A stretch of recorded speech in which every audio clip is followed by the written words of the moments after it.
জাতীয় নাগরিক পার্টির মনোনীত ঢাকা 11 আসনের প্রার্থী জনাব নাহিদ ইসলাম তিনি আজকে একটি রিট মামলা দায়ের করেছেন। একই আসনের বাংলাদেশ জাতীয়তাবাদী দল বিএনপি মনোনীত প্রার্থী জনাব এম এ কাইয়ুম তিনি তার হলফনামায় তিনি ভানুয়াতু নামে একটি দেশের নাগরিক সেই তথ্যটি তিনি গোপন করেছেন, যেটা পরে ডিসক্লোজ হয়েছে এবং সেই তথ্যগুলো আপনারা দেখেছেন ইতিমধ্যে সোশ্যাল মিডিয়ায় এবং অন্যান্য মিডিয়ায় আলোচিত হয়েছে। তার পাসপোর্ট দেখা গেছে।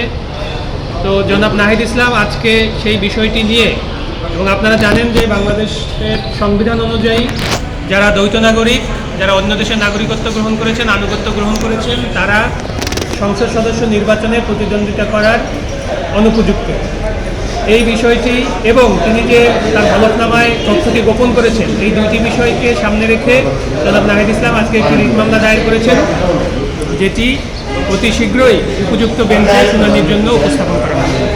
আমরা রিটে রুল ইস্যু চেয়েছি এবং তার যে প্রার্থীতা বহাল করা হয়েছে নির্বাচন রিটার্নিং অফিসার কর্তৃক, সেটিকে আমরা স্থগিত চেয়েছি।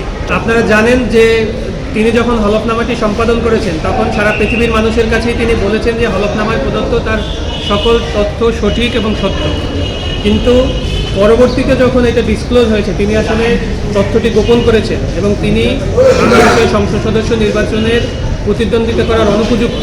ঠিক তখনই যে অ্যাভেলেবল ফোরামটি আমাদের জন্য ওপেন ছিল, এটা যদি আপিল ফাইল করার টাইমের ভিতরে আমরা জানতে পারতাম তাহলে আমরা অবশ্যই আপিল ফাইল করতাম। যেহেতু আমরা আপিল ফাইল করার টাইমের ভিতরে এটি ডিসক্লোজ হয়নি, পরে ডিসক্লোজ হয়েছে এবং এখন অ্যাভেলেবল যে ফোরাম রিট জুরিসডিকশন সেটাতেই আমরা এসেছি। ভয় পাস না, এটা কসমিক ডোজ। শব্দের আরেক নাম কসমিক ডোর। এর ওয়াল থিকনেস ও রিপ থিকনেস বেশি থাকায় এটাকে 50 বছরেরও বেশি। কসমিক ডোর, নিশ্চিন্তে 50 বছর।